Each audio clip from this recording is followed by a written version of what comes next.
When we arrive at the front door, I can hear a voice coming from this front door as Faith is peeping out.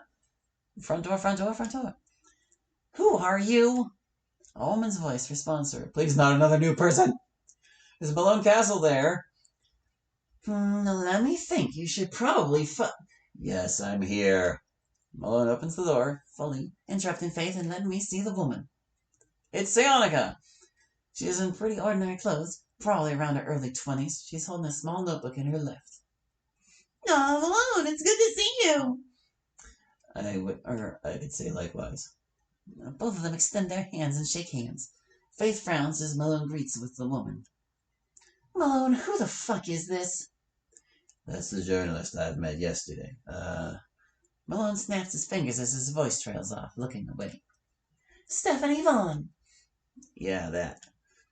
Mrs. Vaughn then turns to Faith, which is still frowning. Who is still frowning? She then notices Faith's heterochromia, which she looks at for a few seconds. She then shakes her head and continues. And I'm guessing you're Malone's twin sister, Faith Castle? Faith still looks at Mrs. Vaughn with narrow eyes. She is clutching the handle, ready to close it at any time. Yeah, I am. Mrs. Vaughn smiles and looks at me. I'm pretty sure what she wants to ask, so I reply before she can ask. Tina Alesi, if you're wondering. Mrs. Vaughn, with an even bigger smile, extends her hand and we shake in a businesslike manner. I then head for the important question flying in the air.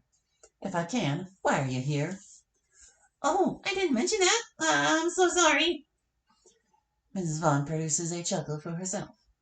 I wanted to ask you for something. What is that something? Faith's deep voice is still hostile towards Miss Vaughn, still clutching the door. Oh, she does have a bit of a deep voice, eh? It's related to the documentary about Maids in Aston. I'm having a real hard time striking a median between Siri and Monica's voices. We're looking at each other with a clear discomfort in our faces. Then Malone coughs and reaches for his keys. Well, we were just getting ready to venture for lunch. What if we discussed it while that? Oh, Miss Vaughn looks at Faith, who still is frowning, and then nods. That sounds fine. Where? In the restaurant we first met. Is that okay? In a couple of minutes? All right, I'll be expecting you. Yeah, whatever. As Mrs. Vaughn speaks, Faith shuts the door and then narrowly looks at Malone, still gripping the handle as hard as she can. What did you tell this woman, for fuck's sake? I just answered questions. And what were those questions? Where do you live? So I can shoot you, Mr. Stupid? For God's sake, can you shut up for a goddamn second? Faith turns to me after I speak up. So you don't mind telling him our private information to some Randy? Think about this logically, Faith. Would she kill off the people she wants to interview? Faith keeps looking at me and then at Malone. After a few seconds, she sighs. All right, whatever. Your fault if we die. Faith holds her hand up and goes upstairs, presumably into her bedroom. Malone crosses his arms and with a sigh looks into my eyes. I think we both know what she's going to ask for.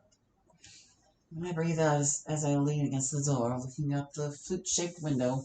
Flute-shaped window? That's a very curious way to describe it. The sun is just slowly being covered by a set of dark clouds. Now we're back to Malone. The clouds are revealing a shiny sun as I'm finishing my lunch. Oh, we're back in the past as well. I didn't check the date, though.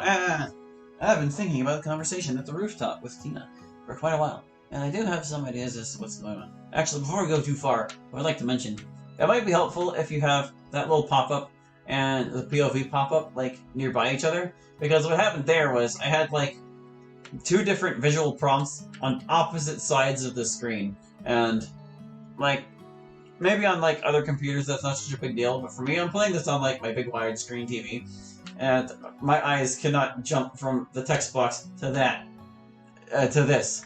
So, it's just a thought. If they're in the same spot, it might save the reader a little bit of trouble. I'm still unsure as to how to approach her with it. Once I'm done, I throw out the paper bag I was keeping my lunch in and sigh. Now what? I guess I'll just head back into my next classroom to wait for my next lesson. I pick up my bag and head for the school. Now, which direction is the classroom? I think it's left. The walk goes on pretty quick. Which lesson it's gonna be? History? I think I have that lesson with Yuri. Well, at least I won't be alone. After a bit of walking, I come to the right classroom door and open it. What I see there is a bit of a surprise. I did expect Yuri to be here. She is currently eating from her bento box, eating some kind of sushi. What I didn't expect is Tina and Sayori in the corner of the room, quietly discussing something. Sayori. They both look at me. Sayori is delighted to see me, while Tina averts her eyes from me. Leave alone! Sayori waves her arm above. That gives me a signal to come to them. What's going on? Oh, Sayori looks at Tina while she taps her fingers, a bit embarrassed. Tina. Oh yeah, Tina here just wanted to discuss something with me. She wanted to talk about you. Sayori. I couldn't resist. About me? I look at Tina. She still has her eyes averted from mine. Instead, she's still trying to burn Sayori to the ground. Sayori, can you tell me how did you end up here? Yuri and I were supposed to meet here. While having lunch, Tina came in. Why were you supposed to meet Yuri here? 'Cause I wanted to, silly. Just like that? Well, I felt bad for Yuri when she told me she's eating lunch alone, so I came along. Aw, that's sweet of you. I would prefer eating alone. Sayori looks at Tina with a surprised look. Why? I just prefer it. Yeah, but why? It's personal, sorry. Sayori opens her mouth to ask again, but after a while of thinking, she decides against it. Alright, I understand. Sayori, can you leave us alone for a second? Sayori looks at me, surprised, and then at Tina. Alright then. She smiles as she leaves, but after a few steps, she turns around with a devilish grin. Invite her first over to dinner before kissing her, alright? Sayori. Sorry. Sayori then turns her back towards us and walks up to Yuri. I notice Yuri staring at us. She shakes her head and then pays her attention towards Sayori. I swear that she is actually smart and only acts like a child. As I want to turn back to Tina, she sighs and heads towards the door. Wait. I manage to grab her shoulder before she has a chance to leave. She looks pissed, while her hands form into fists. Before she punches me or whatever she usually does, I fish out one of the bit more crazy ideas. You don't have to tell me, Tina. Tina raises her eyebrows in surprise as she pays me full attention. Tell what exactly? What you're doing, well, behind the scenes. Tina looks down and relaxes her hands, letting them go from the fist position. How would we... It doesn't define you. What matters is all the other stuff about you, not that. Yeah, what is that other stuff? Interests, hobbies, favorite things, stuff like that. Point is, we can still hang out, even if I don't know all of the details. You know, go outside of school, have coffee, or help out a grandma in a crosswalk, who knows? Tina giggles at my grandma joke as she thinks further. You'll be absolutely fine with not knowing it? I promise. Alright then, we can hang out, if it doesn't interfere with my own business. And in an instant, a smile appears on both of our faces. I would like to meet up later today, but I have a club. That's fine, I can wait. I stand by, surprised a bit. Really? Yeah, it's fine. Pinky promise? I laugh out loud as Tina is looking at me with a, is this guy retarded look. She gets an answer from me as I calm down. My sister always insisted I do those when we were children. I can't count how many I had to do in my life. I extend my pinky finger on my right hand, having the other 4 fingers enclosed. What do you say about it? Tina still looks at my pinky with a weirded out expression. She then smiles as she extends her pinky on her right. Alright then, pinky promise it is. She struggles for a second to position the pinky somewhat right before our pinky fingers unlock, confirming the promise. The servers... Oh wait, we're back to... No, we're still us. But we're also back to the present. The server smiles as she takes our order and walks off. We're in the back of the restaurant, at the same table I previously sat in with Miss Vaughn. You seriously don't want any food? I already told you that I don't want anything. After a while of silence, I shrug and leave Faithby. Tina lights up a cigarette, places her lighter on the table, and sighs. So what exactly are we talking about? Mrs. Vaughn looks down and thinks for a while before responding. In the documentary, we plan to include a section about Monica Aston. That would involve mainly you two. Vaughn points at me and Faith. And a general section about Mason Aston. That would involve Mrs. Alessi. She then points at Tina.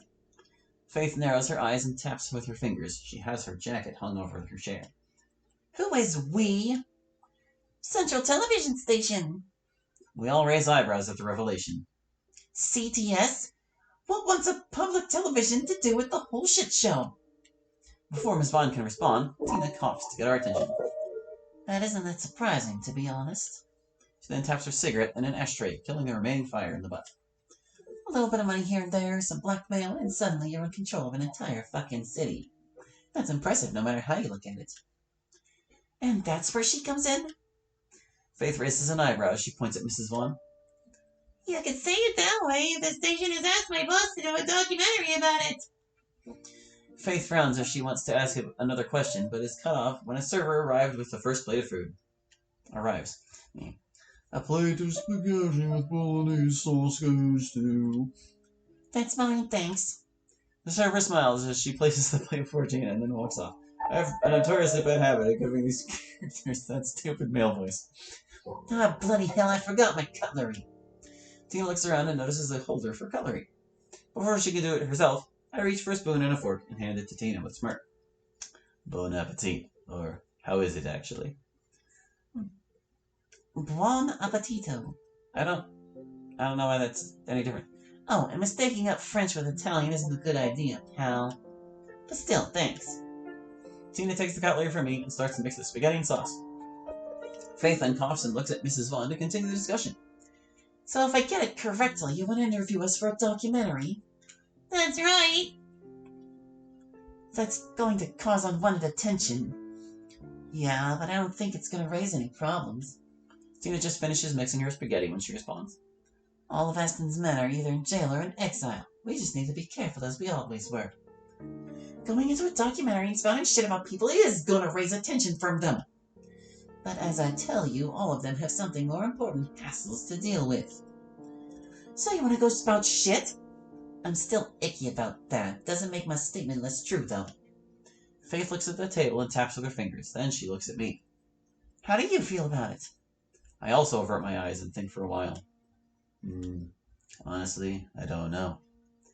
Faith again taps with her fingers, accepting new information and what to do with it. Can we get interviewed anonymously? I'm afraid that's not going to work. Why? It's complicated. Heh. Faith scoffs and leans against her chair she is sitting in. That's fucking fantastic. I debate over the facts I have been presented as I twinkle with my thumbs. Twiddle! Twiddle is the word. Even through that difficulty, I'm in. Why? It will give me an excuse not to answer questions from annoying reporters. That's all? I revert my vision from Faith. It isn't actually, but I don't have the mood to answer that right now. Mrs. Vaughn smiles as she looks at Tina, who is currently putting spaghetti into her mouth. Before Mrs. Vaughn can ask, Tina looks at her and nods, signaling her approval. Then Mrs. Vaughn looks at Faith. She is currently crossing her arms as she looks at us. Then she looks at me. After staring at me for a while, she sighs. Then count me out of it. She gets up, grabs her jacket, and starts leaving. Wait, Faith. Faith ignores me as she opens the restaurant door and leaves the restaurant. Well, at least someone agreed. That's more than I expected. Tina chuckles after that comment as the server brings the second plate of food we ordered and places it in front of me. Now we're her. Swinging the door open, I look around as I step quietly. Monica's currently talking with Amy while Sirius doodling on a piece of paper. Gary's reading a book with a green cover that I faintly recognize, like the one that the club got assigned to read and then discuss. Wow, that was quite a sentence. I still didn't receive any information on that. I don't see Milanorsky around. I've never been totally sure about how Nor is used, but I'm pretty sure you don't need the N in this one.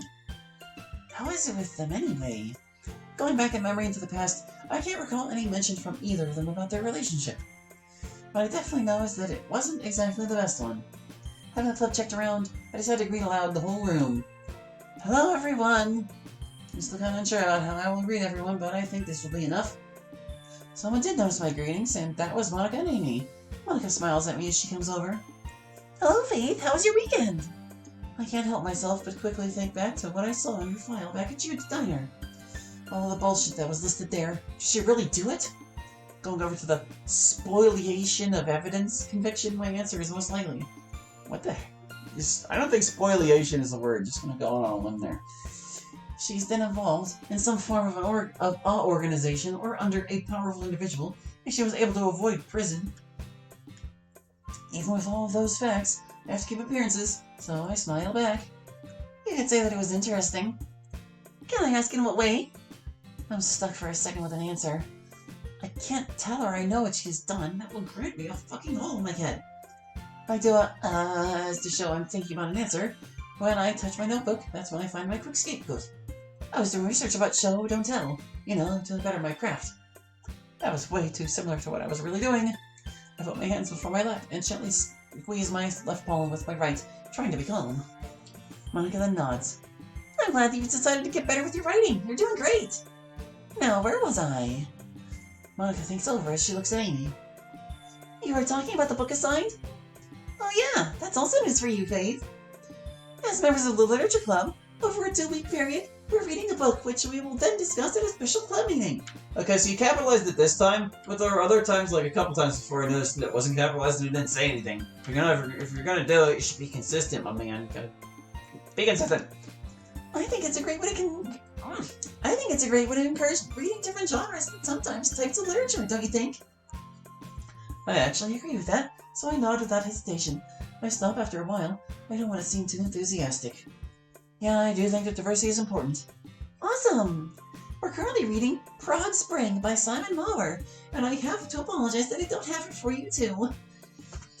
I didn't know when Amy would get healthy again, and I wasn't expecting a new member.